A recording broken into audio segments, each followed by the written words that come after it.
This weekend, on the 2nd of May, the Chief Minister of Uttar Pradesh, Akhilesh Yadav, is going to officially launch its affordable housing policy, the Samajwadi Awas Yojana. In the few months that this scheme tested the waters, some 51 developers across UP have already signed up to build affordable housing projects. Developers are in fact claiming that it is only through such proactive policies that the 2022 housing mission can ever be achieved. Vasudha Sharma finds out why.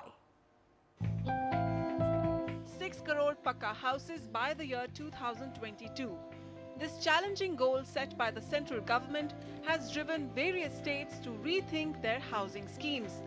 After Haryana's affordable housing policy last year, Uttar Pradesh has rolled out its Samajwadi Awas Yojana. This is perhaps UP's biggest affordable housing project, with 3 lakh MIG and LIG units targeted by the year 2016. The mandate is to provide flats costing not more than 15 to 30 lakh rupees. A ceiling cost on the super built-up area has been set by the UP government. For locations that fall under NCR, flats will be priced at 3,000 rupees per square foot, while non-metro and metro towns in UP will have a fixed base price of 2,500 to 2,800 rupees per square foot. Prices have been controlled through a number of concessions that will give a private developer savings of nearly 700 rupees per square foot on each unit that he can pass on to the buyer. The most path-breaking incentive is how they've made acquiring land so easy and low cost. A developer needs a minimum of just 5 acres to start an affordable housing project. A developer can acquire land of any land use. He can even acquire agricultural land and is exempt from land use conversion charges. The developer is not restricted to the master plan and the reserved R zones. When a developer wants to acquire land beyond UP's Ceiling Act of 12.5 acres, his application will be processed in 7 days. External development charges that can average about 3,000 rupees per square foot have been scrapped.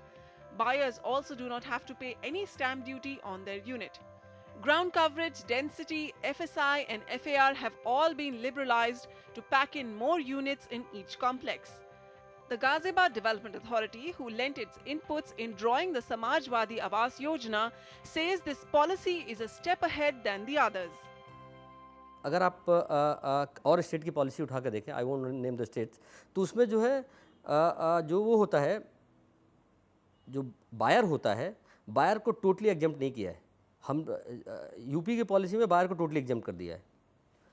दूसरा, इसमें उसको HIG MIG मतलब buyer ऐसा नहीं कहा गया है कि भाई अगर आप इस पॉलिसी के तहत लैंड लेंगे तो खाली अफोर्डेबल के लिए बनाएंगे. आपको 10% कमर्शियल भी दिया जा रहा है, 40% पर आप HIG MIG बनाइए आप. A cell called Awas Bandhu has been set up under UP's Housing and Urban Planning Department to facilitate single window clearances in 2 months once developers register with them. We invited applications only 1 month before. We have already received application worth 500 acre land. We will monitor all the schemes from the Awas Bandhu. We are putting them everything online, and we will facilitate the developers to address their problems, day-to-day implementation problem, and we'll ensure that this scheme goes a big success.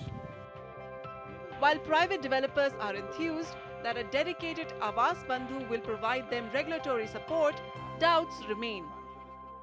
जो approvals के विषय में definitely जो है कुछ इसके अंदर concern है, क्योंकि इसका सारा अप्रूवल एंड कंट्रोल सिस्टम अभी लखनऊ से है, जबकि हर एक ज़िले के अंदर डेवलपमेंट अथॉरिटीज़ हैं जिनके पास पावर्स हैं नक्शे पास करने के, क्योंकि वो उसके मास्टर प्लान के तहत सारे नक्शे पास कर दें. तो आई थिंक जो प्रोसेस है वो लोकली होना चाहिए, क्योंकि अगर उसको सेंट्रलाइज करेंगे देन द प्रोसेस जो है वो लंबा इसके अंदर होगा. तो क्योंकि प्रोसेस भी एक कॉस्ट है.